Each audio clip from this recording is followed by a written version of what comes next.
All right, let's dive into this explainer.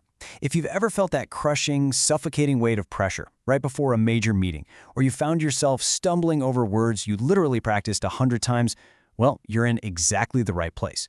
As your workplace coach today, I'm going to pull back the curtain on the hidden mechanics of performance. We're taking some absolutely brilliant insights from Timothy Gallwey's legendary book, The Inner Game of Tennis, and we're bringing them straight into your career. Because as it turns out, the rules for winning on the tennis court and winning in the boardroom, they are shockingly similar. Okay, picture this. You're standing in the boardroom. It's the final moments before the biggest pitch of your entire year. Your palms are sweating, your heart's doing 1,000,000 miles an hour, and there's this loud, frantic, totally inescapable voice screaming in your head, "Do not mess this up. If you drop the ball here, it's over." And what usually happens next? You step up to speak, and yep, you do exactly what that voice warned you about. You mess up. If you've ever choked during a big road show or a crucial negotiation, you know exactly what I mean.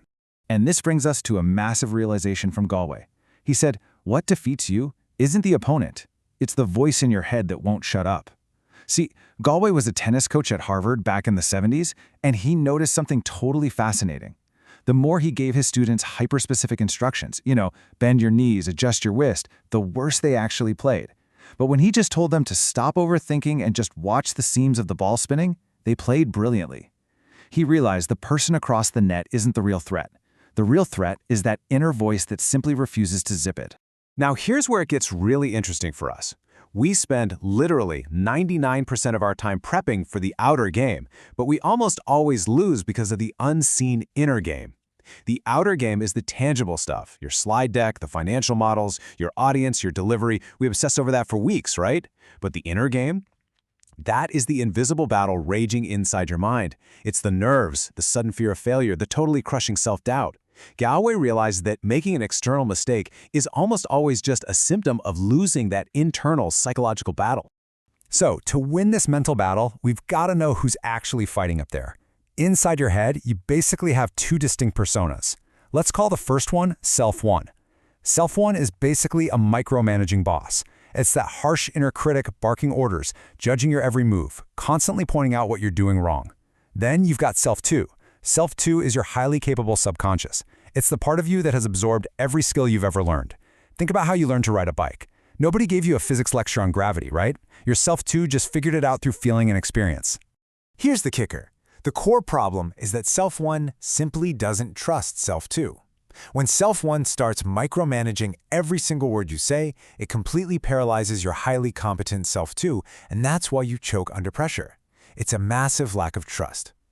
Imagine a brilliant, capable employee trying to work while a nervous, overbearing boss is literally breathing down their neck, critiquing every keystroke. That employee is going to freeze up. They'll make mistakes they'd never normally make. And honestly, that is exactly what you are doing to yourself when you overthink in a high-pressure moment. Now, the fix for this isn't to just try harder to control yourself. It's actually the exact opposite. You need to stop trying to command your performance. To help us get there, Gallwey lays out 4 actionable keys to silence that micromanaging inner boss and just let your true talents flow. These 4 keys are absolutely crucial for shifting out of that anxious, hyper-analytical state and dropping right into a state of effortless flow, where you perform at your absolute peak. Let's break these down. Key number 1, drop judgment. Now this is probably the most anti-intuitive step, but it's vital. The second you label a stutter or a mistake as bad, you instantly wake up Self 1. Think about it. You stumble on a slide and your brain goes, "Oh no, I sound terrible, I'm blowing this." Boom.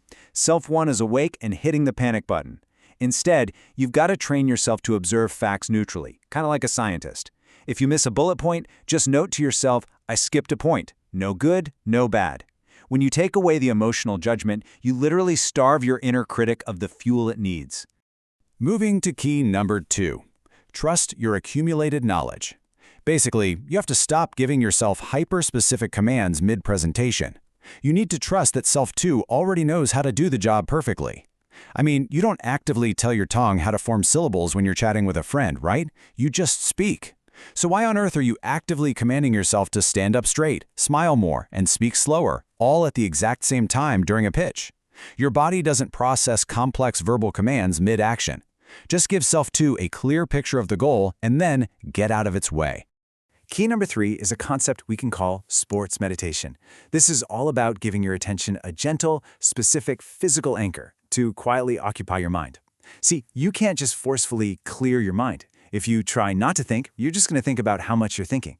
Instead, distract self-one with an anchor. For tennis players, Gallwey says focus on the seams of the spinning ball. For us in the boardroom, use the presentation clicker in your hand. Feel its weight, the texture, the little click of the button. By giving your conscious mind a physical anchor, that nervous chatter naturally fades out, leaving self-2 totally free to do its thing. And that brings us to key 4, embracing the effort paradox. Gallwey has this profound little saying, effort fails, awareness cures. Have you ever noticed that the more desperately you tell yourself, I absolutely must get this right, the worse you end up doing? That tight, desperate effort creates massive choking pressure. It's basically self-one gripping the steering wheel way too hard. If you can shift from, I must not fail, to just observing the situation, like, let's see how this unfolds, the pressure just evaporates. Awareness, without that forceful straining effort, is the real secret to hitting a flow state. All right, Section 1, Simulation, the high-pressure work presentation. As your coach, I know theory is great, but application is literally everything. So let's run through a realistic, high-stakes scenario that you've probably faced or definitely will soon. We'll use Gallwey's inner game principles to see exactly how they flip panic into total poise. We're going to look at the 3 most dangerous moments in a corporate roadshow: that terrifying countdown right before you start, the dreaded mid-presentation slip-up, and of course, the unpredictable Q&A session. First up, T-1 minute. You're sitting there waiting to be introduced. Heart's pounding, self-one is screaming, don't mess up. This is exactly where you apply key 3. Do not fight the voice. And whatever you do, don't tell yourself to calm down, because let's be real, that never works. Instead, quiet the noise by placing all your focus on a physical anchor. Feel your feet planted flat on the floor. Feel the smooth plastic of the clicker in your hand. Giving your attention to these gentle, physical sensations occupies self-one, keeps the panic totally at bay, and grounds you right in the present. Okay, next scenario. You're mid-presentation. You're explaining a super complex chart, and suddenly, you stutter on a key metric. Your brain just freezes for a split second. Now the old you would let self-one take over. Oh great, I sound like an idiot, they definitely noticed. But today, you apply key 1. You neutrally observe the slip-up without labeling it a disaster.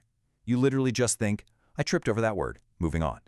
By refusing to judge it, you keep self-one asleep and effortlessly keep your flow. Trust me, an audience forgets a stutter instantly unless you magnify it by visibly panicking. Finally, the Q&A session.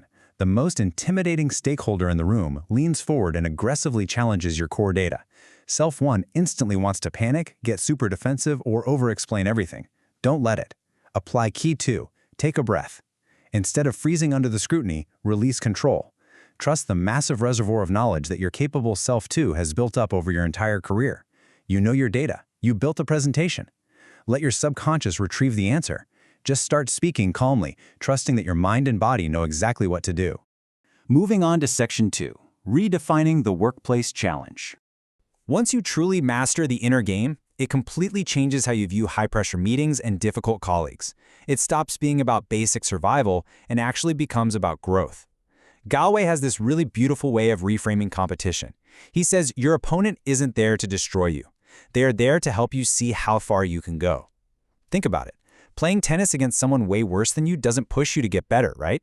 In the workplace, that demanding stakeholder asking tough questions is actually just a mirror. They're pushing your limits, forcing you to elevate your game. The friction isn't your enemy. It's the catalyst for your own mastery. And this leads to a really critical realization. A lot of people think the ultimate goal here is to achieve this perfectly zen, totally quiet mind before a big pitch. But true mastery in the workplace doesn't mean you'll never feel nervous again. No way. It just means you've learned to let your capable self-2 execute while the inner noise just kind of plays quietly in the background. You don't need to eliminate the butterflies in your stomach, you just need to get them flying in formation. You acknowledge that self-1 is chattering away over in the corner, but you absolutely do not let it touch the steering wheel.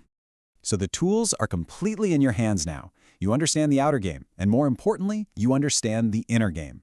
I really hope this explainer gives you what you need to win those internal battles, so you can step into that boardroom with complete, unwavering trust in yourself. The skills are already inside you. You just have to get out of your own way. So I'll leave you with this. Next time you face a high-pressure moment, can you drop the judgment, find your focus, and finally let your brilliant, capable self-2 take the stage? Thanks for hanging out with me for this explainer, and I'll catch you in the next one.